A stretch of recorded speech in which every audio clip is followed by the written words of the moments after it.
നമസ്തേ. ദൈവത്തിൽ വിശ്വസിക്കുന്ന എല്ലാവരോടും ഒറ്റ കാര്യം പറയാം. നിങ്ങൾ ദൈവത്തിൽ കൂടുതൽ വിശ്വസിക്കുകയും നിങ്ങൾക്ക് കഷ്ടതകൾ കൂടുതലും വരികയാണെങ്കിൽ ഒരിക്കലും നിങ്ങൾ ദൈവത്തിന്മേൽ പഴിചാരരുത്. നിങ്ങളുടെ ദൈവവിശ്വാസവും ഇല്ലാതാക്കരുത്.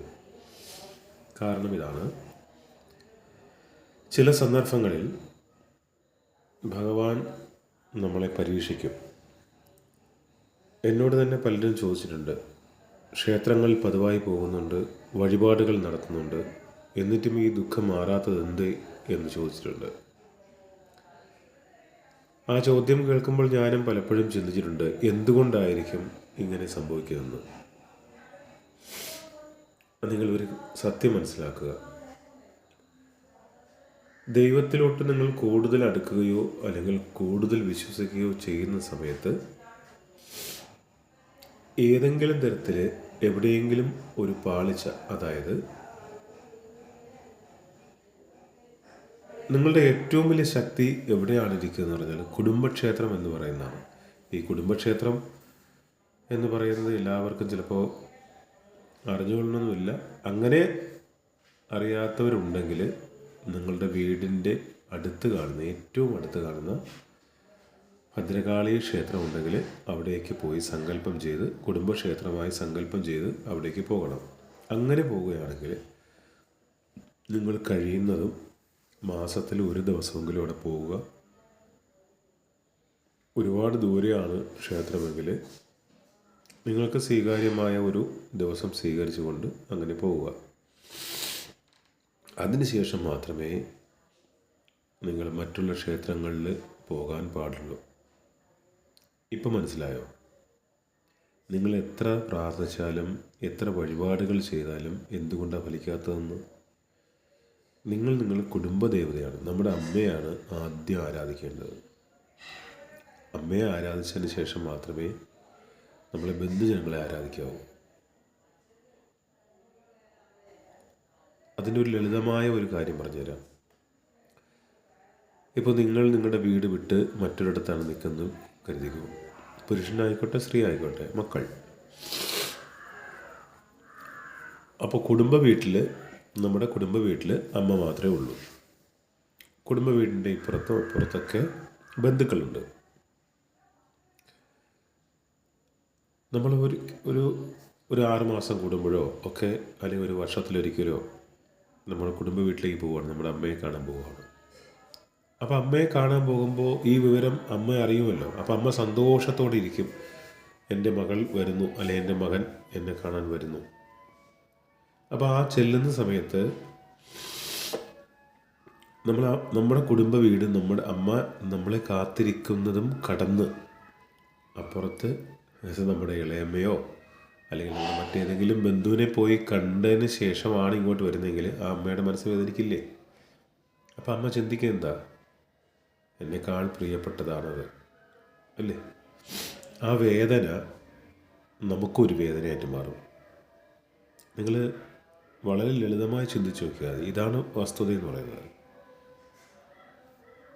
അപ്പം നമ്മൾ കാണപ്പെട്ട ദൈവമാണ് നമ്മുടെ അമ്മ എന്ന് പറയുന്നത്. അപ്പം നമ്മൾ അമ്മയെ ആദ്യം പോയി കണ്ടു കഴിഞ്ഞാൽ നമുക്ക് ആ അമ്മയുടെ സ്നേഹവും അനുഗ്രഹം എന്ന് പറഞ്ഞാൽ സ്നേഹമാണ്, അല്ലേ? നമ്മൾ തരുന്ന ആഹാരം കഴിക്കുക. ഇത് തന്നെയാണ് നമ്മളെ കുടുംബ ക്ഷേത്രം എന്ന് പറയുന്നത്, കുടുംബ ദേവത എന്ന് പറയുന്നത്. ആദ്യം അവരെ പോയി കാണുക. അവർക്ക് കൊടുക്കാൻ പറ്റുന്നത്, നിങ്ങൾ പണമൊന്നും അവിടെ കൊണ്ടു കൊടുക്കണ്ട. എൻ്റെ ഒരു അഭിപ്രായത്തിലും എൻ്റെ ഒരു വിശ്വാസത്തിലും ഞാൻ പറയുന്നത്, അമ്മയ്ക്ക് ദീപം തെളിയിക്കാൻ, വിളക്ക് തെളിയിക്കാനുള്ള വിളക്കെണ്ണ നിങ്ങൾ വാങ്ങിക്കൊടുക്കുക. അത് തന്നെയാണ് ഏറ്റവും നല്ലത്. അതിനുശേഷം നമ്മൾ മറ്റുള്ള ക്ഷേത്രങ്ങളിൽ പോവുക. ഒട്ടുമുക്ക ആൾക്കാർക്ക് പറ്റുന്ന സംഭവം അതാണ്. അതായത് ഈ പരസ്യങ്ങളുടെ പിന്നാലെ പോകുന്ന ആൾക്കാരാണ്. ഏതെങ്കിലും ഒരു ക്ഷേത്രത്തെക്കുറിച്ച് ഭയങ്കര PR വർക്കും പരസ്യങ്ങളുമാണ് വരുന്നത്. ഭയങ്കര ക്ഷേത്രമാണ്, വിളിച്ചാൽ വിളിയേക്കുന്നു. ഒന്നുമില്ല, അങ്ങനെയൊന്നും സംഭവിക്കില്ല. വിളിച്ചാൽ വിളിയേക്കുന്ന ദൈവങ്ങൾ എല്ലായിടത്തും ഇരിപ്പുണ്ട്. നിങ്ങൾക്ക് അറിയാൻ പാടില്ലാഞ്ഞിട്ടാണ്.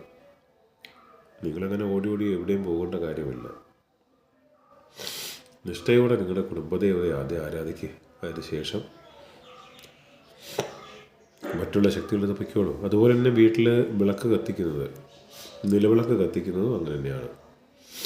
രാവിലെ കത്തിക്കുന്ന ശീലമുണ്ടെങ്കിൽ തീർച്ചയായിട്ടും സൂര്യോദയത്തിന് മുൻപ് കത്തിക്കുക. പ്രാർത്ഥന തീർന്നു കഴിഞ്ഞാൽ ഒരല്പസമയം, ഒരു 5-10 മിനിറ്റ് കത്തിച്ച് വയ്ക്കുക. അത് അണച്ച് വയ്ക്കണം. അണച്ച് വിളക്ക് അല്പം നീക്കി ഒന്ന് അനക്കി വയ്ക്കണം, അങ്ങോട്ടും ഇങ്ങോട്ട് മാറ്റി വയ്ക്കണം. അതെല്ലാം രാവിലെ കത്തിക്കുന്ന ശീലമില്ല എന്നുണ്ടെങ്കിൽ വേണ്ട, സന്ധ്യയ്ക്ക് കത്തിച്ചാൽ മതി. സന്ധ്യയ്ക്കാണെങ്കിൽ നിങ്ങളൊരു കഴിവതും ഒരു 6 മണി 6:30 അതിനെ കത്തിക്കുക. കത്തിച്ച് ഒരു 7:30 മണി വരെ കത്തിച്ച് വെച്ചിരുന്നാൽ മതി. അത് കൂടുതൽ കത്തിക്കണ്ട, അണച്ച് വയ്ക്കുക. പിന്നെ രണ്ടാമത്തെ ഒരു കാര്യം എന്ന് പറഞ്ഞാൽ, കഴിവതും നമ്മൾ വീട്ടിൽ പൂജാമുറികൾ എന്ന് പറയുന്ന സമ്പ്രദായം പണ്ട് കാലത്തുണ്ടായിരുന്നു, ഇപ്പോൾ ഇല്ല. അപ്പോൾ അതുകൊണ്ട് ഓപ്പണായിട്ടായിരിക്കും നമ്മൾ കത്തിച്ച് വയ്ക്കുന്നത്. ഏറ്റവും നല്ലതെന്ന് പറഞ്ഞാൽ പൂജാ മന്ദിരം എന്ന് പറയുന്ന സംഭവമുണ്ട്. അതുകൊണ്ടാണ് ഈ പഴയ വീടുകളൊക്കെ നോക്കിക്കഴിഞ്ഞാൽ നിങ്ങൾ പുറമേ കാണാം, ഒരു പൂജാമുറി വീടിന് പുറത്തുണ്ടാവും. ഭഗവാൻ ഇരിക്കുന്നിടത്ത് മനുഷ്യൻ്റെ വാസം നമ്മൾക്ക് അലക്ഷ്യമായിട്ട് നടക്കുന്നത് പോകുന്നതൊക്കെ കുറച്ച് ബുദ്ധിമുട്ടാണ്. അതുകൊണ്ടാണ് അങ്ങനെ വരുന്നത്. ഇനി പൂജാമന്ദിരം വെക്കുന്നില്ല എന്നുണ്ടെങ്കിൽ അതിന് നിഷ്ഠയോട് കൂടിയിട്ട് അതിനൊരു വൃത്തിയും ശുദ്ധിയുമുള്ള ഒരു സ്ഥലത്ത് വയ്ക്കുക. അതുപോലെ തന്നെയാണ് പ്രധാനപ്പെട്ട ഒരു കാര്യം എന്ന് പറഞ്ഞാൽ, ഈ പൂജാമുറി നമ്മൾ വിളക്ക് കത്തിക്കുന്ന സ്ഥാനം കൃത്യമായിട്ടും അത് നോക്കി തന്നെ ആയിരിക്കണം നിങ്ങൾ ചെയ്യേണ്ടത്. ഇല്ലെങ്കിൽ അതിൻ്റെതായിട്ടുള്ള ബുദ്ധിമുട്ട് അവിടെയും നിങ്ങൾക്ക് തീർച്ചയായിട്ടും കിട്ടുന്നതായിരിക്കും.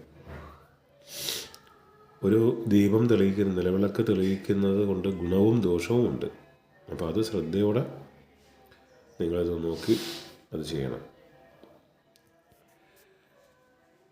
ഇത് കേട്ടിരിക്കുന്ന എല്ലാവർക്കും ഇത് പ്രാവർത്തികമാക്കുന്ന രീതിയിൽ നിങ്ങളത് ചെയ്തു കഴിഞ്ഞാൽ, ജീവിതത്തിൽ ഇത് പ്രാവർത്തികമാക്കിയെടുക്കുകയാണെങ്കിൽ നിങ്ങൾക്ക് ഒരു തരത്തിലുള്ള ദുഃഖങ്ങളോ സങ്കടങ്ങളോ ഉണ്ടാകില്ല. സർവ്വതും നിങ്ങൾ അകന്നു പോകും. ദൈവത്തിൽ കൂടുതൽ വിശ്വസിക്കുക, ദൈവത്തിലേക്ക് കൂടുതൽ അടുക്കുക.